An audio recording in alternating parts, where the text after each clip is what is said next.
Just think about that. If somebody really did so much for you, why would they then want to turn around and take it all away from you if they loved you, if they cared about you? That shit don't make no fucking sense. Welcome to the Black Mother Wound podcast, where we center the stories of Black women as we heal from the painful relationships with our mothers. Welcome to the Black Mother Wound podcast. I'm your host, Jennifer Arnice. Welcome back, y'all. Happy Tuesday, or whatever day it is that you are listening to this episode. I hope you all had a peaceful and gluttonous Thanksgiving and that you spent your time with people who love, appreciate, and care about you. Okay? So, okay, housekeeping. Yeah. Because I got a good one for y'all today. But housekeeping, please continue to leave your reviews on Spotify, Apple, and YouTube. 5-star reviews and a little sentence or two about why you love the podcast. We're on our way. We're 5 weeks left in the year on our hunt for 1,000 reviews. So we are getting closer day by day. So I really appreciate y'all. So keep up the good work. 2, Resolve Evolved goes live December 14th. It's a Sunday, if I'm not yeah, that's right. And if you're interested in working with me live on healing your Black mother wound, this 6-week course is amazing. It's 6 weekly calls on Sundays. We're probably going to do about 1 o'clock Eastern every Sunday. We are going to be talking about the principles of autonomy and authority, along with the cornerstones of reparenting. Because often you all are asking me, how do you heal? How do you heal? How do you heal? For every situation. And it's like, it's the same protocol. No matter what your situation is, it's the same protocol. So whatever you're going through, whether you're in contact, no contact, mother's here, your mother has passed on, no matter what your age. We have women from like 21 to in their 70s in Resolve. And once we get in there, in this safe space, in this sacred space, in this confidential space, we realize how much we have in common, and the small things that separate us just disappear. And we get to the business of healing. So if you're interested in that, you can sign up for the wait list in the link in the show notes or the YouTube description. So, hey, all right. Now that we've got that out of the way, I think I told y'all either last week or a couple of weeks ago that I went in and looked at all of your audience questions, and now it's up to like over 50. So what I did was I grouped them by themes because it's impossible to get through all of them on the like in one episode. It's impossible. So I grouped them into themes, and this is the first episode of this series of answering the audience's questions. I don't know if I'm going to do this every week until I get through them. I might, because they're really good questions, and they're, some of y'all have asked the same things as another person. So I'm like, yeah, let's go ahead and talk about this. But today we're talking about estrangement, distance, and letting go. And if you're listening to this last week, if you're listening to this in real time, last week, Oprah had a podcast episode talking about going no contact with your parents and this trend. I hate the word trend. But so I thought it would be cool to kind of, I don't want to say piggyback that, but because so many of y'all have sent me clips for us to kind of examine it from my perspective and how I look at all those, how I look at contact, no contact, parenting, and things like that. So I think some of that will get touched on as I answer some of these questions. So we're going to start with the first one. Question number 1. How do I let go of guilt and worry about my mother after going no contact? Letting go of guilt and worry, whether it's no matter what the reason is the same. So it doesn't matter. And that's very important, because a lot of y'all are nitpicking and overthinking this. Like, and I'm going to tell you why. And it's normal why. because you think your situation is different. Shame has taught you that. Isolation has taught you that no one has gone through what you've gone through because you're not in a community of people. So you think nobody's having this experience with you. And thus, you must be wrong because how could this be happening to you? And if it's only you, it can't be that big of a problem. So surely you can fix it. Right? Yeah. But that isn't really the truth. So you want to talk about guilt and worrying, right? When it comes to going no contact specifically. I think that you have to, one, establish safety with yourself. I always talk about this because are you actually guilty? Did you do something wrong? No. If you don't want to be with somebody who treats you poorly and then you feel guilty for that, what you have to redefine is how should you be treated? That's what you have to redefine because you don't think that you deserve to be treated well. So if you let go of somebody who doesn't treat you well, you feel guilty. You're going to have to establish a new baseline of how you're treated. It doesn't matter by who, right? But there's a chance that you let your mother get away with a whole lot of shit, right? Or you were. And this is the thing. This was the piece about the Oprah podcast. Going no contact is not the end all be all because you still have to do the healing work, right? You still have to come out of survival mode if you're going to go no contact. And that means reestablishing a relationship with yourself. And the only way that you can learn how to treat yourself or how you should be treated is by treating yourself better, right? And that's what we teach in Resolve, because through those 6 levels of autonomy, you will learn from week to week. Oh, this is how I take care of myself. This is how I make connections with my feelings. This is how I build my self-esteem. This is how I trust my intuition. This is how I use my voice, right? And as you do those things, you grow in kinship with yourself and the guilt starts to fade away because it's not actually guilt. That's the other thing. I want you to use a different word. It is enmeshment. It is codependence, right? So it's not like, how do I let go of guilt? It's like, how do I let go of codependence? And that means you have to become responsible for how you feel, and you're going to have to practice letting others be responsible for how they feel. There's a really good chance that you don't have healthy interpersonal relationships with other people also. So I would say go start practicing over there. Take a real assessment. Who are the people in your life that remind you of your mother? And be honest, whether they're family, romantic, people at work, whatever it is, right? I want you to first establish that. Then I want you to be honest about your behaviors and how you're showing up and stop letting yourself off the hook, because you're probably saying, well, it's them. They're the problem. I'm a nice person. I'm a good person. I'm a good friend, sister, daughter, wife, girlfriend, all those things. So it's not me, when actually you're practicing a lot of self-abandonment, but you think you're doing it for a good reason. So they'll like you. That's a problem. It's like that right there should be the huge red flag waving in front of your face, right? So you can only let go of guilt, i.e. codependence, when you have redefined how you should be treated, because you only feel bad because you don't believe you should be treated well. So that's how you do that. Question 2.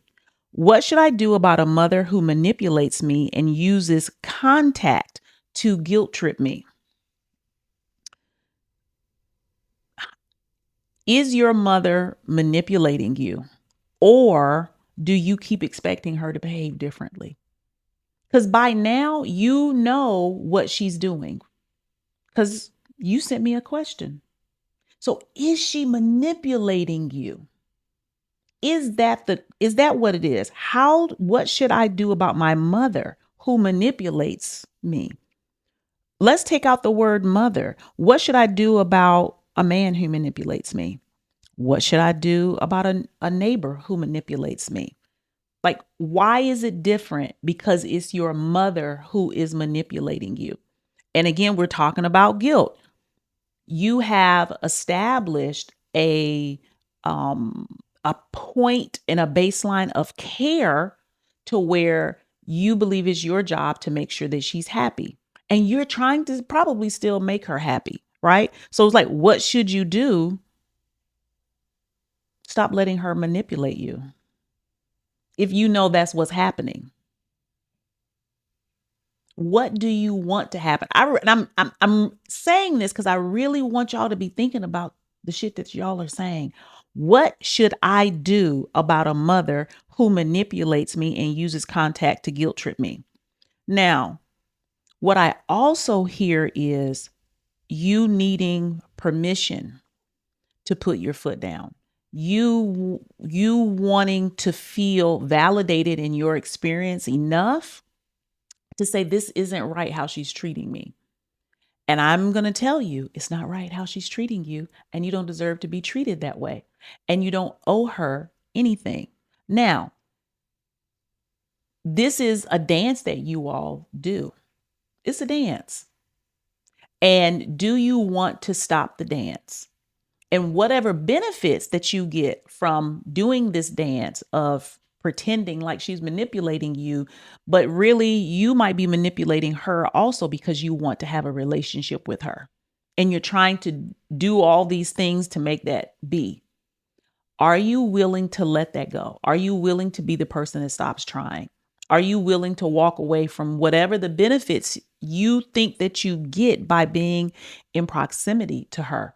Those are the things that you have to ask for yourself, because if you stand up for yourself, there's generally something you're going to lose. Are you willing and okay with losing that? Or are you trying to have your cake and eat it too? I want to have a relationship with my mother and I want her to stop manipulating me. You're not going to get both of those. You're not. So that's where you really have to be really honest with yourself, right? Question number 3. How do I heal after my mother dies when the relationship was traumatic and unresolved? I get this question a lot. Remember what I said a few minutes ago about how you all think, well, my situation is different. Like, because she's alive, I heal this way. Or if she's passed away, I heal this way because it's different. And I'm going to go back to the core thing I've been saying since episode 1. We're on episode 83. Go back to episode 1 if you can relate to this question. Healing your mother wound has nothing to do with y'all's mother. Y'all are trying to heal the relationship with your mother. You think that she has to admit that she did something wrong. And for you to heal there, it has to have something to do with her. It doesn't matter whether your mother is alive or dead. Healing your mother wound has nothing to do with your mother. It is the wound created by your mother. It is not the relationship with your mother. The dream of having a loving relationship with your mother and then her passing away and that dream dying with her, oftentimes I feel like that's what a lot of you all are left with. It's, I now know I will never have a chance to have a loving relationship with my mother because she's passed on. How do I reconcile that? How do I reconcile that? How do I not only grieve her being not physically here, how do I grieve the dream that I had of us being more? And you're going to have to grieve that fantasy the same way you grieve her death. And healing your mother wound is about coming back into your own autonomy, those 6 levels of autonomy that we talk about and resolve. It has nothing to do with your mother.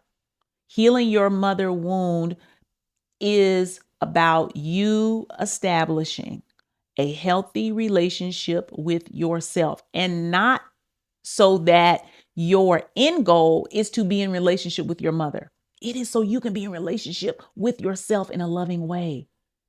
That is what it's about, right? So I know some of these, the answers may not be what you want, but that's really it. And if you want to heal, if you don't want to feel guilty, which is what we're talking about here, is that letting go, you're going to have to establish autonomy. You're going to have to come back to yourself. You're going to have to reparent. You're going to have to center yourself and decenter the relationship with your mother. And I know it makes you feel like you're a terrible person. You're not a terrible person. You're not a bad daughter. You're not a bad woman. Nothing is wrong with you. She doesn't get a pass. She doesn't get to get put on a pedestal because right now, what I'm hearing from y'all through these questions is there's a debt that you believe you owe her. And that debt is the thought of that debt is what has been established by traditional Black parenting. I ain't gonna talk about white folks, I'm talking about us. But traditional Black parenting, that because she gave birth to us, we somehow owe her something. Or we have been made to believe by her and others that she has done something so selfless that it is our job to then repay her by letting her abuse us. That's what it is. I'm going to repay you by letting you abuse me. Would you let your daughter or son be in that situation where someone does something? Let's say they do something amazing for your daughter or son. And then you let them know, hey, you're going to have to let them abuse you to repay them. Why would a motherfucker want to abuse you if they did something amazing for you? Like, just think about that. If somebody really did so much for you, why would they then want to turn around and take it all away from you if they loved you, if they cared about you? That shit don't make no fucking sense. And y'all have got to start thinking critically. And I know it's not hard. It's not easy because when you grow up with an emotionally unavailable, toxic, abusive mother, your critical thinking is fucking suspended. Because if you were think critically, you would want to hit that bitch upside the head with a frying pan and get the hell out of there. But you can't because you don't have anywhere to go because she's the one taking care of you. So you have to suspend critical thinking. But you're going to have to bring it back. And your critical thinking has to be more important than your mother. It's got to be more important than, how feel about how other people see you in a relationship with your mother. That's the only way. Because I need y'all to come back and say, oh, let me take out the word mother and put in stranger. Let me take out me out of the equation and put a defenseless child in the equation. Start to play with it like that. And that will help you loosen up. Your emotions will start to kind of collapse around this critical thinking, and logic will step in and you say, oh, so those rules apply to me too. But when you have been emotionally abused and mentally abused through gaslighting, breadcrumbing, stonewalling. Look all these things up. Not on the internet, not on social media where they can do a meme, but really get your research in on how you've been impacted by the relationship with your mother, right? When those things happen to you, you lose all ability to see yourself as anything that's important. And if you're not important, are other people important? Because that's where the shame is. I'm trying to get y'all to change your gaze and how you perceive yourself, because how you're perceiving yourself is so off, and it's what's causing y'all to have these questions that don't go together. It's like, how do I love someone who hates me? Like, think about it. Why would you? Why would you? Right? So if you're listening to this and these are not your specific questions, I want you to look at how these, like a form of these questions, are showing up in your life. How are you isolating yourself in your situation? And how are you asking for something that's fucking impossible that you wouldn't ask of somebody else, or you wouldn't let anybody else put you in that situation because it's your mother? Because you have no choice but to rewrite that script if you want to heal your mother wound. You're not going to, not on my watch, you're not going to be able to hold on to both. You can't hold on to her and hold on to you. And I'm only here teaching you how to hold on to yourself so you can teach your kids how to hold on to themselves. You see what I'm saying? Everything that I'm talking to y'all about is also going to help you in your other relationships, especially as a parent. Okay? So those are 3 questions I have for this week. And now for my 2 cents about going no contact, since y'all have been watching Miss Oprah's latest podcast. Don't get caught up in contact or no contact. Going no contact is about stopping the bleeding. That's what you're doing. If you think about going to the hospital and you're bleeding out, you need to stop the bleeding. But once you stop the bleeding, do you need stitches? Does it need to be disinfected? Do you need physical therapy? Do you need a blood transfusion? What type of medicine do you need? Were there any arteries that were clipped? You know what I'm saying? When you were bleeding out, you have to think about all the other things that go into your recovery. No contact is just the first step, because you can go no contact and still then engage with other people who treat you how your mother treated you, because you don't even know how pervasive it is in your life. So just saying I don't talk to my mama no more does not fix the problem. It's a great start if you are with someone who doesn't respect your boundaries, who you can't get along with, somebody who's trying to make you feel fucked up. Y'all can't find no peace, all those types of things, right? Sure. Stop talking to them. And I think, you know what, this is, I think for me is a little different because I grew up with parents, both emotionally immature parents, who were no contact with a good part of their family growing up. So I was raised watching family members not fuck with other family members. It's just crazy because I don't think my parents thought that it would happen to them. And I don't know why they stopped speaking to different people in their family. Of course, I've heard their stories and their versions, but I'm sure there's 2 sides to all the stories. And that is for them to tell. But I think because I grew up like that, it is a little easier for me.